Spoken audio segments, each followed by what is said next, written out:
हमारे देश में एक ऐसा संवैधानिक पद है जिस पर अक्सर लोगों का ध्यान नहीं जाता, लेकिन ये पद देश के लिए एक सेफ्टी वॉल्व की तरह है।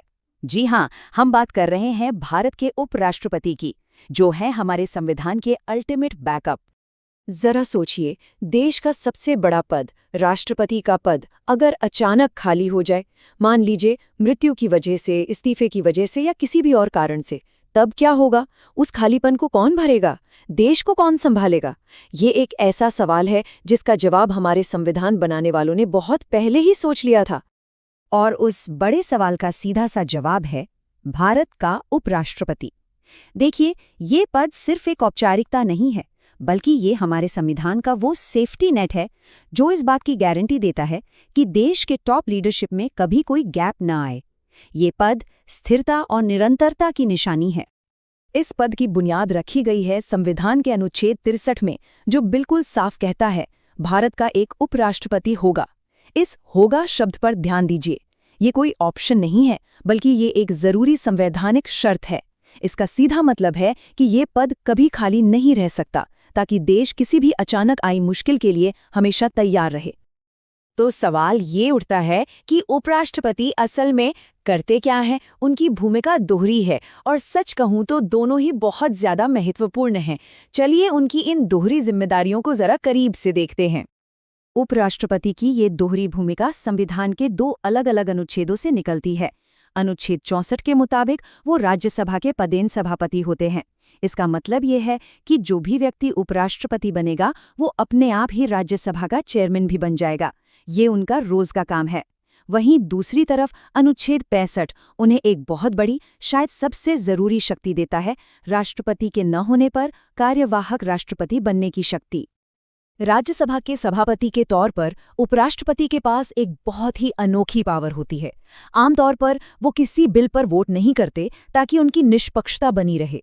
लेकिन सोचिए, अगर किसी बिल पर वोट टाई हो जाए, मतलब पक्ष और विपक्ष में बराबर वोट पड़ें, तब उनका वोट निर्णायक बन जाता है। इसे कहते हैं कास्टिंग वोट।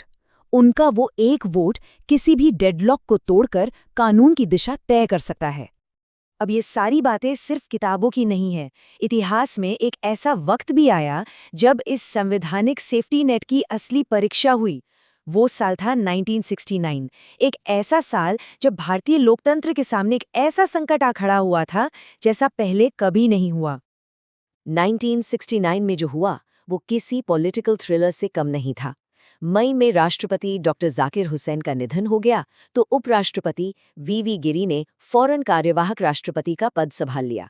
सब कुछ संविधान के हिसाब से चला। लेकिन कहानी में ट्विस्ट तब आया जब कुछ ही महीने बाद जुलाई में वी गिरी ने राष्ट्रपति का चुनाव लड़ने के लिए खुद इस्तीफा दे दिया। अब सोचिए, देश में न तो राष्ट्रपति था और न ही उपराष्ट्रपति। भारत के इतिहास में यह पहली बार हुआ था। तब संसद ने एक खास कानून बनाया और भारत के चीफ जस्टिस एम हिदायतुल्लाह ने आगे बढ़कर राष्ट्रपति के कर्तव्यों को संभाला। 1969 के संकट ने एक बात तो साफ कर दी कि हमारा संवैधानिक ढांचा कितना मजबूत और लचीला है। इस घटना ने ये साबित कर दिया कि हमारे संविधान निर्माताओं की सोच कितनी दूर की थी। उन्होंने हर बुरी से बुरी स्थिति के लिए पहले से ही एक समाधान तैयार रखा था, ताकि देश के नेतृत्व में कभी कोई खालीपन न आए। तो सवाल ये है कि इतने अहम पद पर कोई बैठता कैसे है? मतलब उपराष्ट्रपति का चुनाव होता कैसे है? आपको बता दूं कि इनके चुनाव का तरीका राष्ट्रपति चुनाव से थोड़ा अलग होता है। आइए इसे समझते हैं। सबसे बड़ा फर्क है इलेक्टोरल कॉलेज का, मतलब कि वोट कौन कौन डाल सकता है। देखिए, राष्ट्रपति चुनाव में तो सांसद और राज्यों के विधायक दोनों वोट डालते हैं, लेकिन उपराष्ट्रपति के चुनाव में, जैसा कि अनुच्छेद 66 में बताया गया है, सिर्फ संसद के दोनों सदनों यानी लोकसभा और राज्यसभा के सभी सदस्य ही वोट करते हैं। राज्यों के विधायकों का इसमें कोई रोल नहीं होता। अच्छा, एक बार चुन लिए जाने के बाद उपराष्ट्रपति का कार्यकाल कितने समय का होता है? और क्या उन्हें पद से हटाया भी जा सकता है? हाँ, बिल्कुल, और संविधान में इसकी भी एक बहुत साफ और अनोखी प्रक्रिया दी गई है। संविधान का अनुच्छेद 67 कहता है कि उपराष्ट्रपति का कार्यकाल 5 साल का होता है। वो इस पूरे समय के लिए अपने पद पर रहते हैं, जब तक कि वो खुद इस्तीफा ना दे दें या फिर उन्हें एक विशेष प्रक्रिया के तहत हटा ना दिया जाए। उपराष्ट्रपति को हटाने की प्रक्रिया बहुत अनोखी है। इसकी शुरुआत सिर्फ और सिर्फ राज्यसभा में ही हो सकती है, लोकसभा में नहीं। इस प्रस्ताव को राज्यसभा में इफेक्टिव मेजॉरिटी से पास कराना होता है, जिसका मतलब है कि सदन की कुल सीटों में से खाली सीटों को हटाकर जो सदस्य बचते हैं उनका बहुमत। और एक बार राज्यसभा से पास होने के बाद लोकसभा की सिर्फ सिंपल मेजॉरिटी, यानी वहां मौजूद और वोट करने वाले सदस्यों के बहुमत से सहमति चाहिए होती है। ये प्रक्रिया उन्हें एक तरह की सुरक्षा देती है, क्योंकि उन्हें हटाने की शुरुआत वही सदन कर सकता है जिसके वो खुद सभापति हैं। कुछ और अनुच्छेद हैं जो इस पद को मजबूती देते हैं, जैसे अनुच्छेद 68, जो कहता है कि पद खाली होने पर 6 महीने के अंदर चुनाव कराना ही होगा। अनुच्छेद 69 के तहत उन्हें शपथ राष्ट्रपति दिलाते हैं। और हाँ, एक बहुत जरूरी बात, अनुच्छेद 71 ये तय करता है कि उनके चुनाव से जुड़ा कोई भी विवाद होगा तो उसकी सुनवाई सिर्फ और सिर्फ सुप्रीम कोर्ट में ही होगी। कोई ऐसी एकदम अनएक्सपेक्टेड सिचुएशन आ जाए जिसके बारे में संविधान में सीधे सीधे कुछ नहीं लिखा है, तो क्या होगा? ऐसी इमरजेंसी के लिए है आर्टिकल 70। ये पार्लियामेंट को पावर देता है कि वो कानून बनाकर ये तय कर सकती है कि प्रेसिडेंट के काम कौन संभालेगा। मतलब हर हाल में एक बैकअप प्लान तैयार है। और अगर वाइस प्रेसिडेंट के चुनाव पर ही कोई डिस्प्यूट हो जाए तो? इसके लिए भी नियम एकदम साफ है। आर्टिकल 71 कहता है कि ऐसा कोई भी मामला सिर्फ और सिर्फ सुप्रीम कोर्ट में जाएगा, और सुप्रीम कोर्ट का जो भी फैसला होगा वो फाइनल होगा, सबके लिए मानना जरूरी।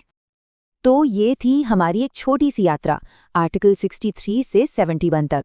हमने देखा कि कैसे संविधान ने हर छोटी बड़ी बात का ध्यान रखा है, पद बनाने से लेके चुनाव, कार्यकाल और यहाँ तक कि चुनावी झगड़ों तक सब कुछ एकदम डिटेल में डिफाइन किया गया है।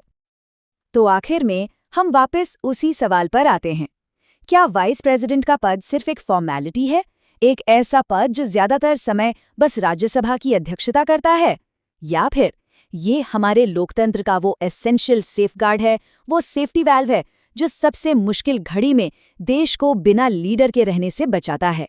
इस बारे में सोचिएगा जरूर।